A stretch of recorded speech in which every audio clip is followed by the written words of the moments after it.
এক দোকানদার আমাকে 10 টাকা নোট দিছে, আর সেই 10 টাকার নোটের পিছনে একটা নাম্বার ছিল। আমি মজা করে নাম্বারের মধ্যে মেসেজ দিলাম, হাই কেমন আছেন। আধা ঘন্টা পর রিপ্লাই দিছে যে ভালো আছি, আপনি কেমন আছেন। আমি বললাম যে আচ্ছা ভাই আপনার বাসা কোথায়। তখন বললো যে ভাইয়া কাকে বলতেছেন, আমি একজন মেয়ে। তারপরে আমাকে বললো আপনি কে, মেয়ে নাকি ছেলে। আমি একটু ভেবেচিন্তে উত্তর দিলাম যে না আমি একজন মেয়ে।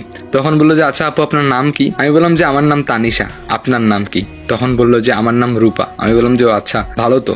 তখন বললাম যে আচ্ছা আপনার বাসা কোথায়। সঙ্গে সঙ্গে বললো আমার বাসা রংপুরে। রংপুর, রংপুর কোথায় আপু। বললো যে আমার বাসা হচ্ছে রংপুর শাপলা চত্বরে। আমি অবাক হয়ে গেলাম, বললাম যে ও আচ্ছা আচ্ছা, মানে আমার বাসা কিন্তু কারমাইকেল কলেজের পিছনে। তো ও বললো যে ও আচ্ছা আচ্ছা আপু আপনি কোন ক্লাসে পড়েন। আমি বললাম যে মানে হাবিজাবি অনেক কথা হলো, কিন্তু আমি ওকে বলিনি যে আমি একজন ছেলে। তো একদিন কি হলো, ও আমাকে কল দিল, আমি কলটা রিসিভ করিনি। আমি কি বলবো, ভয় পাচ্ছিলাম আসলে। আমি যে একজন ছেলে এটা তো ও জানে না। যাই হোক, আমি একবার ওকে ফোন দিলাম, ফোনটা রিসিভ করলো। তখন ও অনেকবার হ্যালো হ্যালো বললো, আমি কোনো কিছুই বলি নাই। তারপরে বললাম যে হ্যালো কেমন আছেন। তো ও একটু অবাক হয়ে গেল, বললো যে আপনি ছেলে। আমি বললাম যে আসলে আমি 10 টাকা নোটের মধ্যে আপনার নাম্বারটা পেয়েছিলাম, তাই আর কি মানে মজা করে SMS দিছি। আর আপনি যদি কথা না বলেন ছেলে ভেবে, তাই আর কি বলছি যে আমি একজন মেয়ে। 10 টাকা নোটের মধ্যে পেয়েছিলাম তো নাম্বারটা, তাই একটু মজা করে দিছিলাম। তখন সঙ্গে সঙ্গে বললো যে হ্যাঁ নাম্বারটা আমি লিখছি, আমিও মজা করে লিখছি, কিন্তু ভাবতে পারি নাই যে কখনো কেউ আমাকে SMS বা কল দিবে। যাই হোক, আপনার বাসা আমার বাসা যেহেতু পাশাপাশি, তো একদিন দেখা করা যায়। আমি বললাম যে কোথায় দেখা করবেন। তখন সে বলল চিড়িয়াখানাতে দেখা করবো। আমি বললাম আচ্ছা ঠিক আছে, কখন যাব। তখন সে বলল বিকালবেলা। আমি বললাম আচ্ছা। তারপরে চিড়িয়াখানাতে গিয়ে আমি ওয়েট করা শুরু করলাম। কিছুক্ষণ পরে আমার ফোনের মধ্যে কল দিল, আমি ফোনটা রিসিভ করলাম। তো সে কোনো কথা বললো না, তারপরে ফোনটা কেটে দিল। আবার ফোন দিলাম কয়েকবার, বাট কোনো রেসপন্স পাই নাই। তারপরে আমি আর কি করলাম, ওখান থেকে চলে গেলাম। এরপরে বাসায় যাওয়ার পর সে আবার ফোন দিছে, আমি রিসিভ করলাম।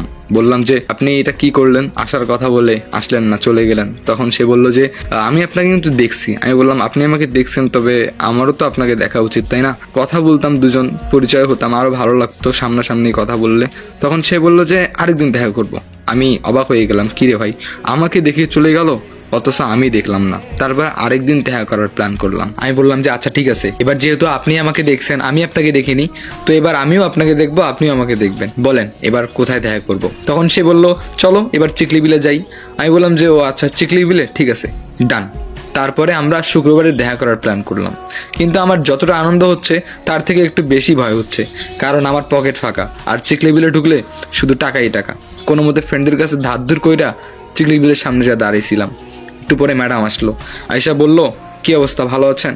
আমি বললাম যে ও তাহলে আপনি। হ্যাঁ আলহামদুলিল্লাহ এখন ভালো আছি। মানে এতক্ষণ ভালো ছিলাম না, শুধু ভয় লাগছিল আবার যদি না আসেন চইলা যান কেমনটা লাগে তাই না।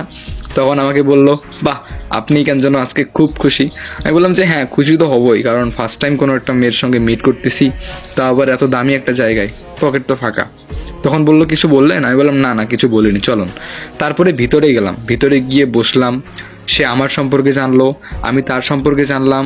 প্রায় দিনটা ভালোই গেল। তারপর দুজন বেরিয়ে আসলাম। তারপর দুজন দুজনের বাসায় চলে গেলাম। ফোনে কলে সব সময় কথা হতো। মাসে প্রায় 2-3 বার আমরা দেখা করতাম। এইরকম করে কেটে গেল প্রায় 1 বছর। 1 বছর পর একদিন আমরা দুজনে ঘুরতে গেলাম চিকলি বিলে। চিকলি বিল থেকে বেরিয়ে আসার সময় দুজনে রিক্সার মধ্যে উঠলাম যে যাবো এবার বাসায়। যাই হোক, ও ডান কানের মধ্যে ফোনটা নিয়ে কার সাথে যেন কথা বলতেছে। হঠাৎ করে তখনই একটা ছেলে এসে তার হাত থেকে ফোনটা কেড়ে নিয়ে দৌড় মারে। আমি তো রিক্সা থেকে তাড়াহুড়ো করে নেমে ওর পিছনে দৌড় শুরু করলাম। ওর ফোন নিয়ে গেছে, আর ও চিৎকার করে বলতেছে ওই ফোনের মধ্যে আমার পার্সোনাল অনেক কিছু আছে। তারপরে আমি অনেক দূর দৌড়ালাম ওই ছেলেটার পিছন পিছন। ওই ছেলেটা অনেক দূর গেল। যাই হোক, একসময় ধরেই ফেললাম। ধরে 2-3টা থাপড় মারছি। থাপড় মেরে বলছি তুই আমার গার্লফ্রেন্ডের ফোন নিয়ে আসবি, তোর এত বড় সাহস। তারপরে ছেলেটা ফোন দিয়ে 2-3টা ছেলেকে ডাকলো। ডাকার পরে আমাকেও মারলো, আমিও কয়েকটা হুমাহুম মারছি। মুরব্বীরা এসে আমাদেরকে আটকালো। আটকানোর পরে আমাকে বললো বাবা তুমি চলে যাও, এরা ছেলে পেলে মানুষ, নেশাখোর, এরকম করে মানুষের হাত থেকে এটা ওটা কেড়ে নিয়ে আসে, বিক্রি করে নেশা করে এরা। আমি বললাম যে ঠিক আছে। তারপরে আমি ওর সঙ্গে আর যোগাযোগ করতে পারিনি, মানে রূপার সঙ্গে, কারণ ওর ফোনটা আমার কাছে। যাই হোক, আর এই 1 বছরে আমি ওর বাসায় কখনো যাই নাই। বাসায় যাওয়া পসিবল না, কারণ ওর বাবা মা সবাই আছে বাসায়। আমি ওয়েট করলাম একদিন যে না কীভাবে যোগাযোগ করি। যাই হোক, ফেসবুকের মধ্যে সে মেসেজ দিছে, মানে অন্য একটা আইডি থেকে আমাকে মেসেজ দিছে। আমি তো চিনতে পারছি যে সে তারপরে সে আমাকে বলল, শোনো তুমি ফোনটা নিয়ে তাড়াতাড়ি আসো, আমি সাপ্লাই তোমার জন্য ওয়েট করব সন্ধ্যা 7টার পর।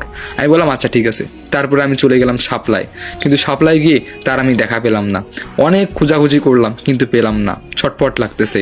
প্রায় বেজে গেল 9টা 7টার জায়গায়।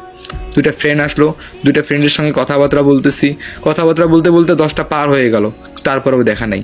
11টা পার হলো, 12টা বাজলো, তারপরেও দেখা নাই। ফোনটা হাতের মধ্যে নিয়ে যাচ্ছি, আর ফোনের লকটাও আমি জানি না। তবে আমার একটা জিনিস খুব খারাপ লাগছে, আমার প্রিয় মানুষ যাকে আমি এত ভালোবাসি সে তার ফোনের পাসওয়ার্ডটাই আমাকে বলে নেই।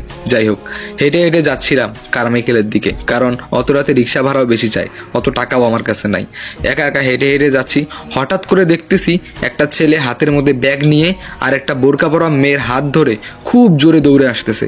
আমি বললাম যে দাঁড়া দাঁড়া, কই যাচ্ছ তোমরা, এরকম করে দৌড়াচ্ছ কেন? তখন বলতেছে ভাইয়া ভাইয়া ভাইয়া ভাইয়া আমাদেরকে একটু হেল্প করেন, আমাদের পিছনে অনেক মানুষ লাগছে, আমরা দুজনকে ভালোবাসি, আমরা পালাচ্ছি। আর সেই ছেলেটা ছিল এলাকার একটা ছোট ভাই।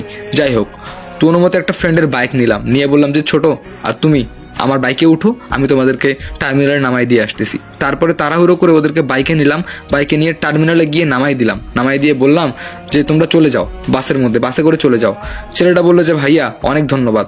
যখনই মেয়েটা বললো আপনাকে অসংখ্য ধন্যবাদ, তখনই আমি তার ভয়েসটা শুনে চিনতে পেরেছি এটা হলো আমার প্রিয় মানুষ, যার সঙ্গে আমি 1 বছর কথা বলেছি। রাতে হয়তোবা আমি দেখে চিনতে পারিনি, কিন্তু তার গলার ভয়েস আমি একদম চিনতে পেরেছি। সে আমার দিকে হাঁ করে তাকিয়েছিল, আমি ছোট ভাইয়ের মুখের দিক তাকালাম, আমি কিন্তু চিনতে পেরেছি সে রূপা। কিচ্ছু বলিনি, বাসে তুলে দিয়েছি, বাসটাও ছেড়ে দিয়েছে। মনটা মানতেছে না, আবার জোরে বাইক টেনে গেলাম, বাসকে দাঁড় করালাম। দাঁড় করানোর পরে বাসে উঠলাম, উঠে বললাম যে এই যে আপনার ফোনটা, মানে ফোনটা হয়তো বা রাস্তায় ফেলে এসেছেন আপনি, ধরেন ফোনটা। তখন মেয়েটা বললো থ্যাংক ইউ সো মাচ। তারপরে বাস থেকে নামলাম, আর ওই আমার ছোট ভাইটা এলাকার, সে রূপাকে বলতেছে তুমি তো ফোন নিয়ে আসো নাই, ফোন আবার ফেললা কেমনে রাস্তায়?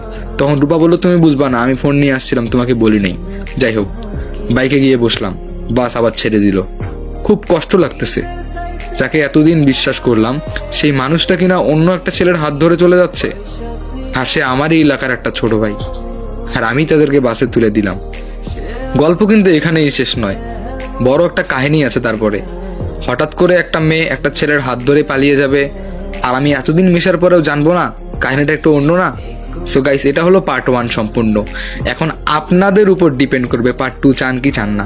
যদি চান প্লিজ কমেন্ট করেন, গল্পটা শেয়ার করেন। আর পার্ট 2-তে ইন্টারেস্টিং একটা কাহিনী আছে, আপনাদের অনেক ভালো লাগবে, আপনারা অবাক হয়ে যাবেন। যাই হোক গাইস, গল্পটা অনেক বড় হয়ে যাচ্ছে, তাই আমি শর্ট করেই বললাম। সো এখন বলেন গল্পটা কেমন লাগলো। আর হ্যাঁ হ্যাঁ হ্যাঁ, সবাই ফলো শেয়ার করে দিবেন। আর যদি নেক্সট পার্ট চান তাহলে প্লিজ আমাকে কমেন্ট করে সবাই জানাবেন যে নেক্সট পার্ট চান কি চান না।